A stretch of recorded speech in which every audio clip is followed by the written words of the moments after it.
Good morning, y'all. Happy Monday.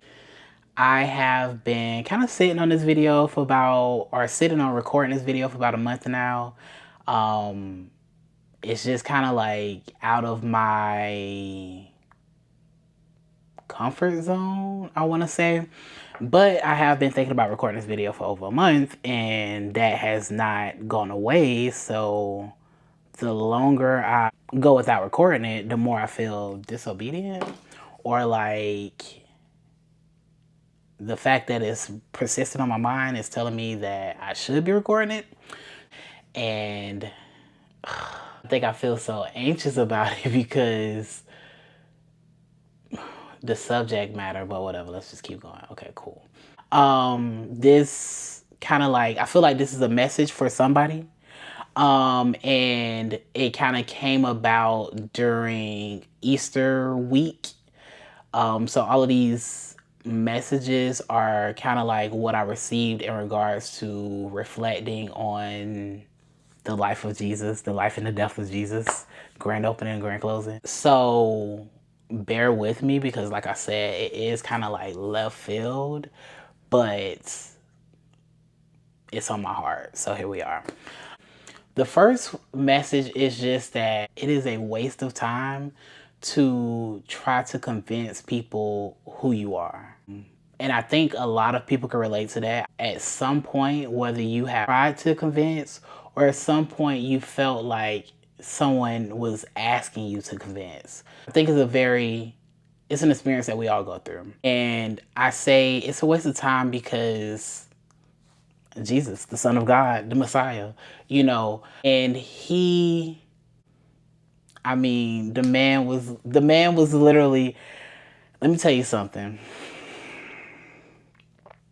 If there was a group of hungry people around me and only 5 loaves of bread and 2 pieces of fish, by the time I walked up to that table and walked away from the table, there would have been 4.5 loaves of bread and 1 piece of fish. And I would be walking away with a fish sandwich looking for some mustard and some hot sauce. Like, this man was literally out here performing miracles, and it just didn't matter. It didn't matter. There was no need to try to convince anybody. People are either going to see you and see what you do, and they are going to be attracted to that in whatever sense that is, whether that's attracting blessings, attracting opportunities, attracting whatever. I'm not talking about relationships, but relationships as well. People will see your light, people will hear your message, and people will see you and know you without you having to do anything. Now that doesn't mean like take the anything out of it, but without you having to go over and beyond to show, without you performing miracles. Even though Jesus was doing those things. And I guess like the second part of that is just that even when you can prove who you are, people have their own motives and agendas to where they don't care. Like, it's not about you not being able to prove. It's about other people's intentions and other people's desires and other people's selfishness, because Jesus was exactly who he said he was. And he could prove he was who he said he was. And still, because that went against who other people thought they were, they killed them. Like, you know what I'm saying? Like, so why do we waste time trying to convince others of who we are when there are a group of people, when there are people who are already strategically placed in this world to see us for who we are?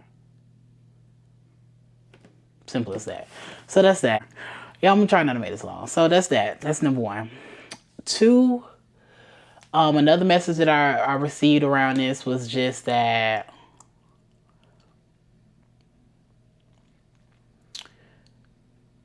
and this kind of piggyback off the last one, but people have already made their mind up about you. And that's kind of like, yeah, that is definitely picking back off the last one. But people have already made their mind up about you. People have already demonized you. People have already decided where they feel like you should be. For Jesus, that was on that cross. For Jesus, they had already decided we need to get rid of this person, this man. And although Jesus knew that whatever they put him through would not be the end of his story, he didn't sit around and wait to throw that back in their face. And I think that a lot of times with us, somebody has done us wrong and we feel feel compelled to sit around and wait, or not really sit around and wait, but we feel compelled to kind of sit around and throw it back in their face in a way of like, hey, look, like, hey, look at me, like, I'm not, like, look at me shine, look at me flex, let me flex on you, like, you know what I'm saying? And I just feel like when you really think about that, how kind of like crazy is that for real? You know what I'm saying? That's like, there's people out there who are literally preying on your downfall, and you feel like you have to show them that you're doing better than what they thought you could do. This person has had nothing good to say about you, your life, your children, anything. And instead of you blocking them, instead of you moving around, you want to give them full access, front row seat to your life, like they're not going to keep throwing tomatoes. I mean, it just don't make sense, right? Like, it wouldn't make sense that for Jesus to tell everybody, I'm the Messiah, for those people to go put him on that cross, for those people to take him off that cross, put him in that tomb, roll that rock across, and 3 days later, they come back after drinking all weekend. They come back and he laid out on the motherfucking bench. You know what I'm saying? Chilling. Like, oh, I told y'all. It wouldn't make sense. It doesn't make sense. When you are serious about yourself and you are serious about your life, you will stop trying to, you'll just keep moving. You just keep it pushing. And I think that's that's the message. I don't know how to construe this message, but I hope you got it. It doesn't make sense to not only entertain, but be the entertainment of people who have already cast you out.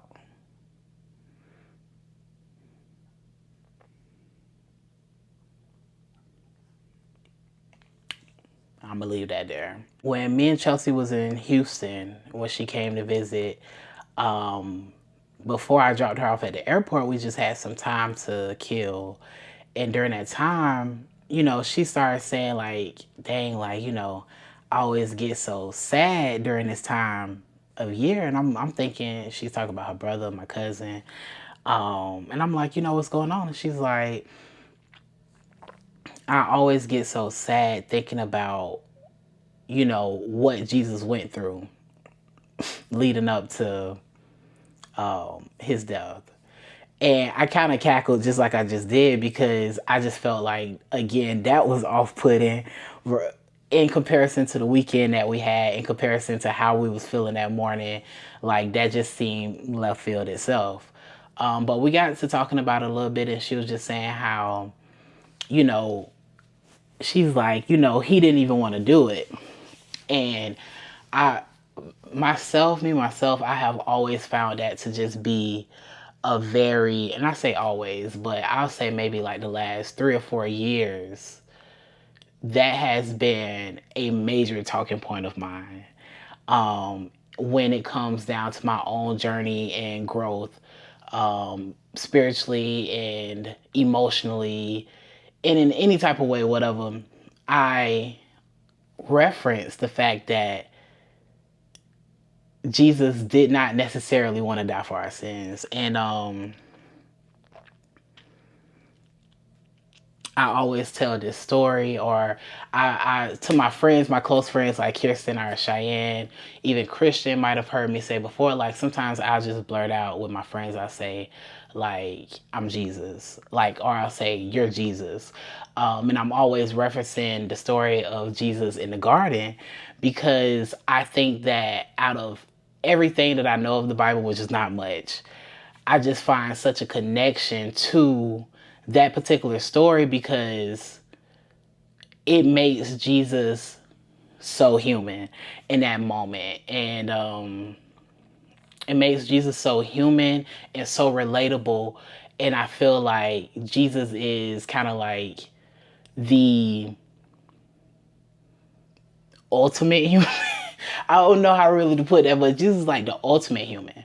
So to be able to relate to him or to his story or to how he was feeling in that moment is it kind of reminds me that like it's okay, like it's encouragement in that moment. And the story that I'm talking about is when Jesus was in the garden leading up to him being captured. He had just had the Last Supper. um he had just had the Last Supper, and after the supper he went out to the Garden of, I don't even know. That's what I'm saying. I'm not really a Bible person, right? But it started with a G. He went out to the garden and he told the disciples to watch, keep an eye out, and he went out to pray. And to make a long story short, as he's praying out, he is basically asking God, like, hey, like, if you will it, like if it's an opportunity, please, like, let us find another way. And he's crying, like he's on his knees, he's crying, and he's begging God basically to spare him from the cross. And I think I find that story so interesting because the way I I see, you know, Jesus and his relationship with God is that God is this spirit, this entity, this life force, and he has given himself a vessel to come to earth through Jesus, right? He has, yeah, he has given himself a vessel to live out the human experience as Jesus.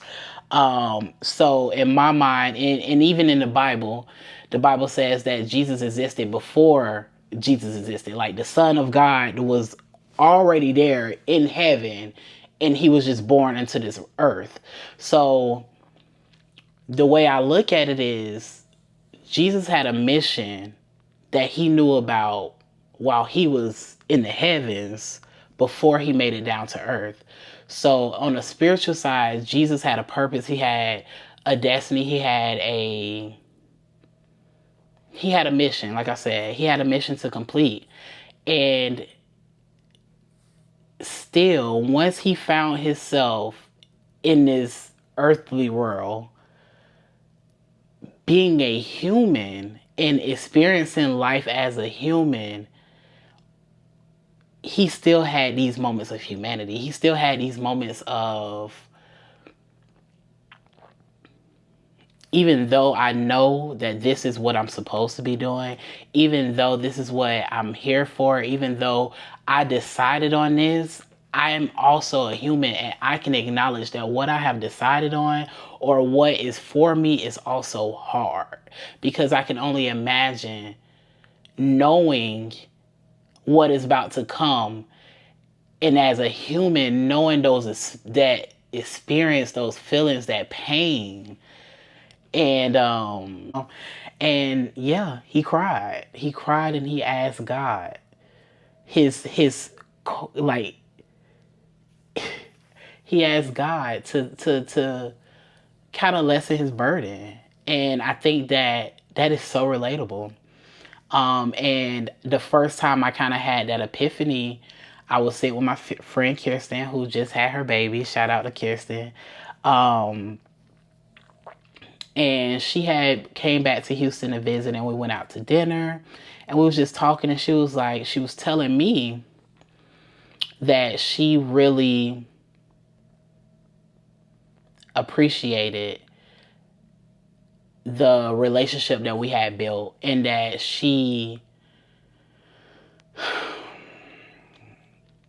that what word would I use? That I inspired her. That I inspired her because she saw how I was, in her words, so giving, and how, I would gladly share my resources, basically. She was telling me how she had all her life been a very much a clinger on. She liked to cling on to what she had because she didn't know if she'll have it again.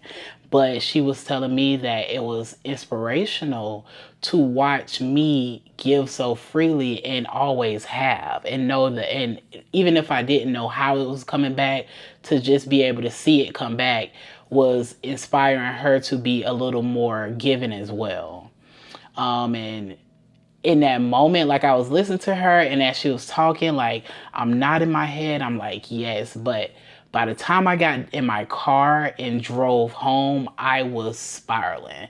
And it don't take much. Usually an epiphany will bring a spiral out of me, but I was spiraling because during that same time, I had been battling with whether or not the way I had been living my life was sustainable, because I felt like I was giving in a way that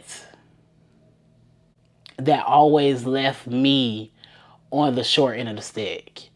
And how I live my life a certain way, and it does not seem like there's many people who also live their life that way.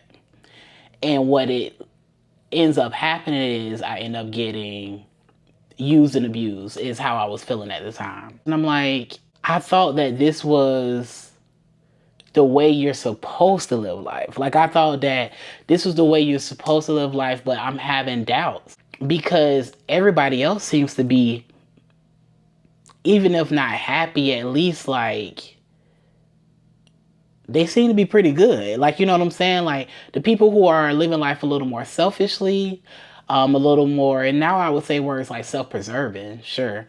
But at the time, it felt selfish. So, people are living life more selfishly. People are living life more this, more that. And they don't seem to be battling the same problems that I'm battling. And I feel like I'm putting myself through this. I'm putting myself through these unnecessary feelings by trying to be so helpful, even though I feel like that's what life is about. So I'm driving home and I'm on the phone with another friend. I'm telling her what happened. I'm telling her how I'm feeling. And I'm like, I just blurt out, like, I feel like Jesus in the garden. And it was such an analogy that just really like stuck. It was like that epiphany, that aha. You can be fulfilling your wildest dreams, or you can be breaking these generational curses. You can be walking in your purpose. That does not mean that it's going to be easy. You can be the only person suited to do what you are destined to do, and it's still not going to come easy. It's still not going to come without emotions or feelings or resistance, or there's going to be days that you're not feeling it. There's going to be times where you want to buy out.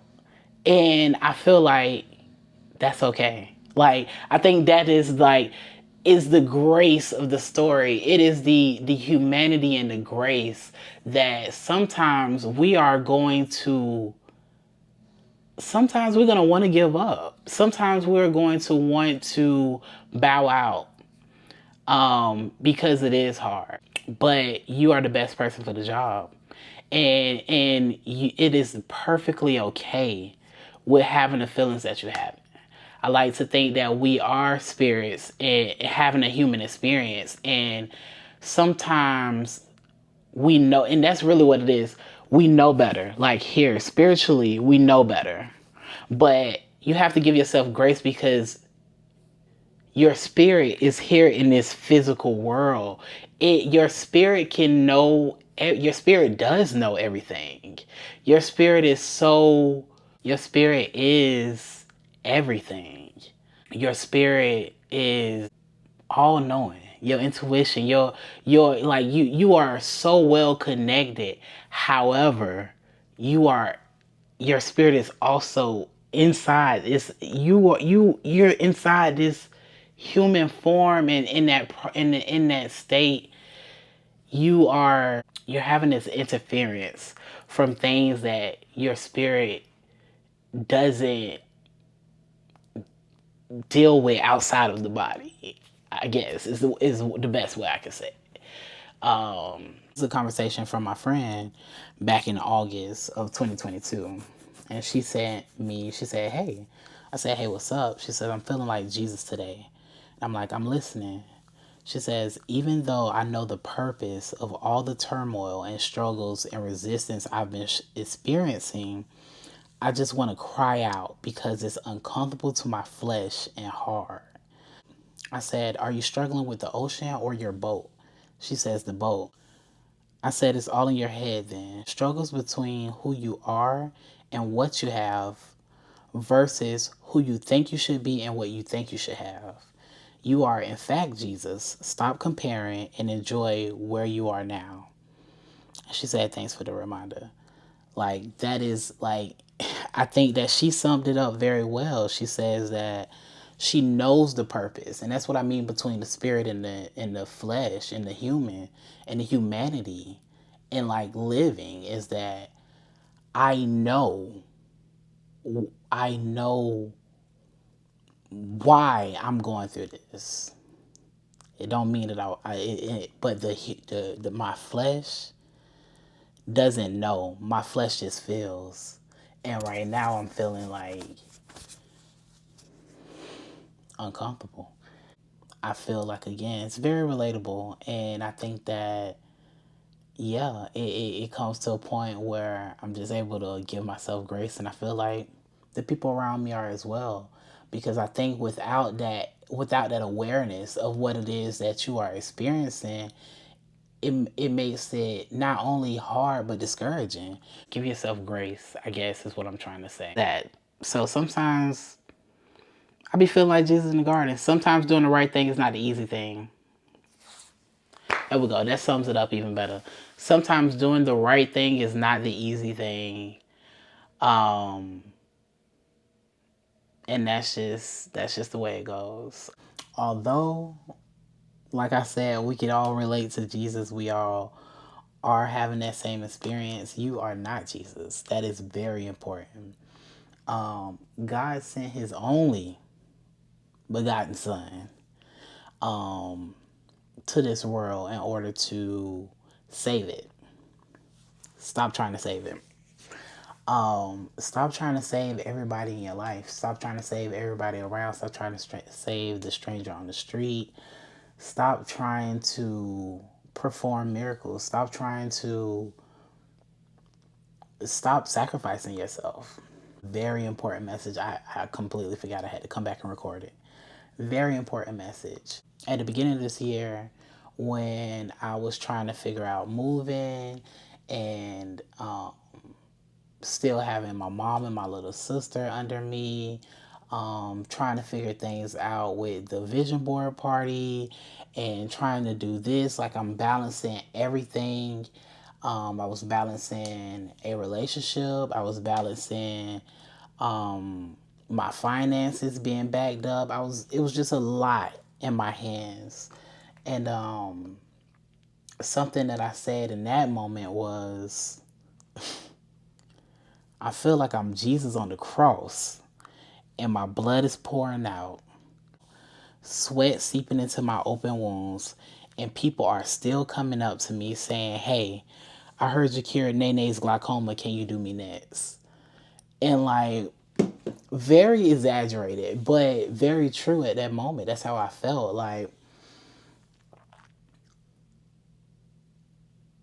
Jesus has given up his whole entire life. You know what I'm saying? He performed miracles till he died. He his death was a miracle in itself.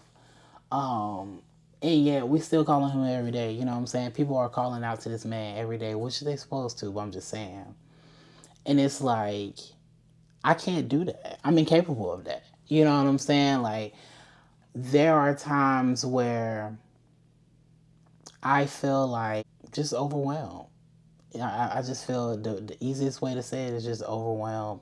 And I feel not only overwhelmed, I feel like I am I am teetering the line between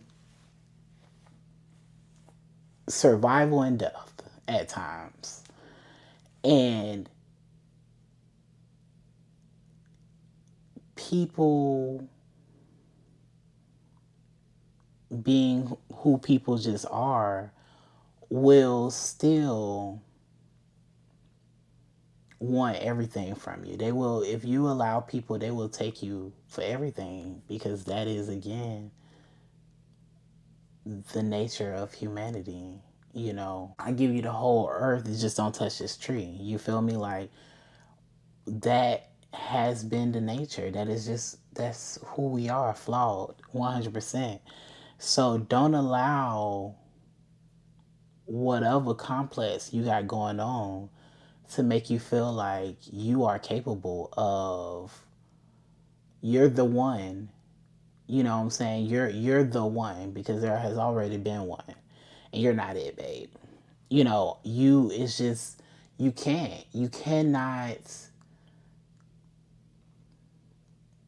you're not the savior. You feel me? You're not it. Sorry. You know. So stop acting as that. Stop. Um because you can't. You just can't. And I think a lot of times people try to do the saving when they're the ones that need to be saved. So, and I'm not saying that that is your specific case, whoever I'm talking to right now. I'm not saying that's your specific case, but to the person who I am talking to, who it is your specific case, you know, it is so rewarding and fulfilling to stop trying to save, stop trying to be saved, and save yourself in whatever way that looks for you. You know, some people that is through Jesus, you know what I'm saying? But, or, you know, whatever that is to you. But you're drowning in the ocean, and instead of you using your last bit of energy to keep yourself afloat, for you to look for help, you look for other people to help. And then you go to those other people who also can't save themselves, and they're frolicking around, they're flopping around, they're gonna just drown you faster.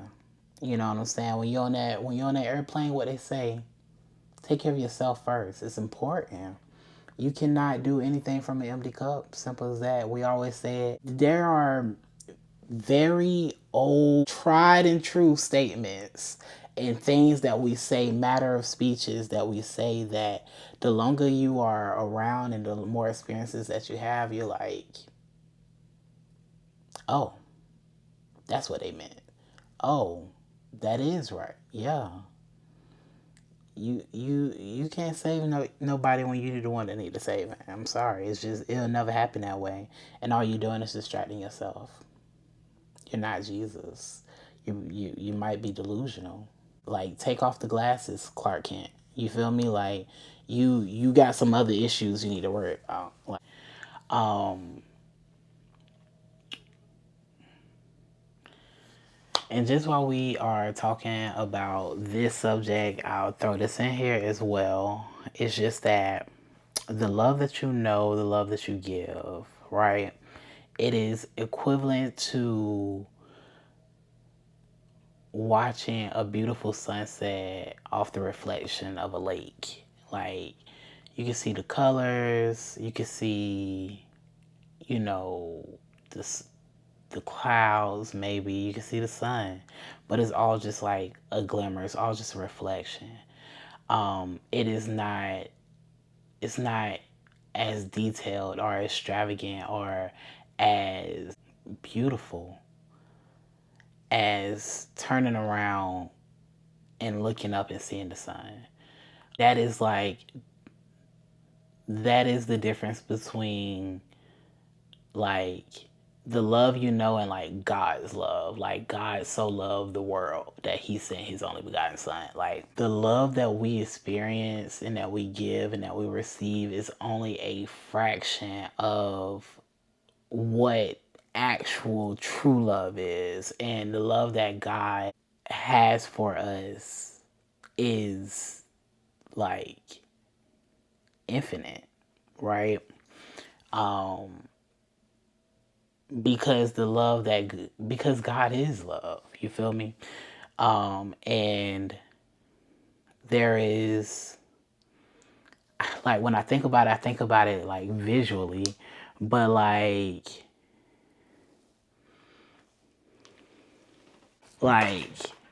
this is God. This is like God, and like God and Jesus and the Holy Spirit are this ring light.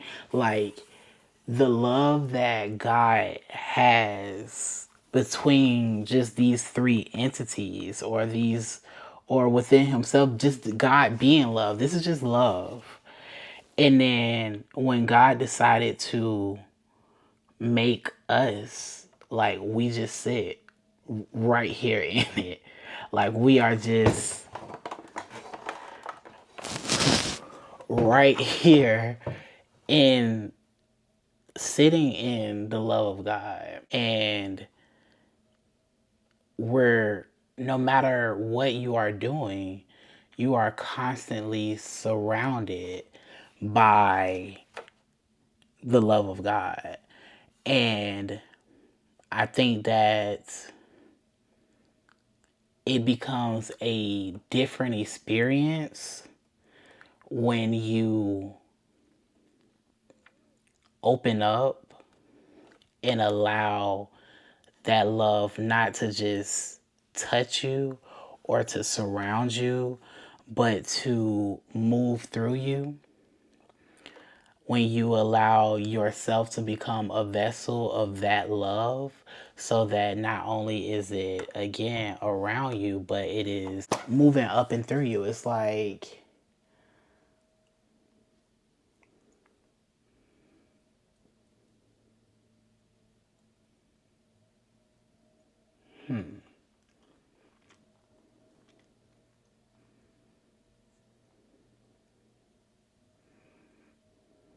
it's one thing to be touched by something, or to be covered in something. If I'm covered in something, then there's only so much of that cover I can give you. But if I am full of something, I can create more of. And I think that may be something people need to consider.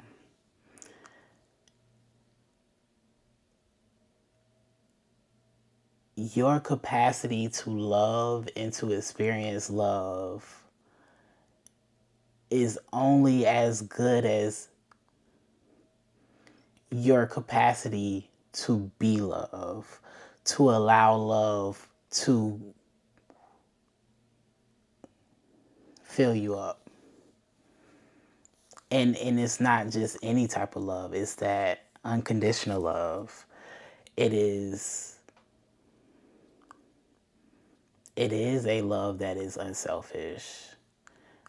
It is a love that is connected. Um,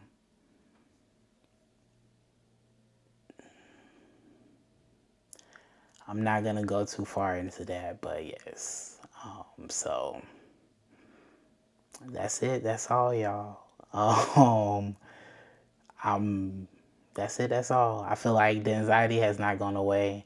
I feel like maybe my words could have been. I don't know how to better structure a conversation because these are. Maybe I should have recorded the video in the car.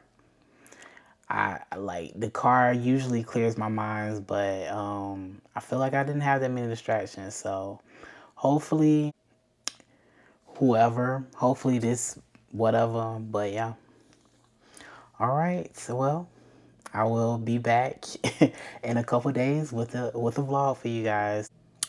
Thank y'all so much for all the love and support. I really appreciate it. I feel like every time that I want to do like a shout out and be like, hey, thank y'all for, this many subs or thank y'all for that many subs, like, y'all blow through it. Like, the other day, when I was here, I hit 2,500 subscribers and I wanted to like be like, oh man, I broke 2,500, and then by the time it's like we at 26. So thank y'all so much for all the love and support. It is still just mind blowing to me that y'all want to sit here and watch this shit. So, not this shit, but you know what I'm saying. Whatever. It's very. It's an experience for sure. So, thank y'all again, and I will talk to y'all later.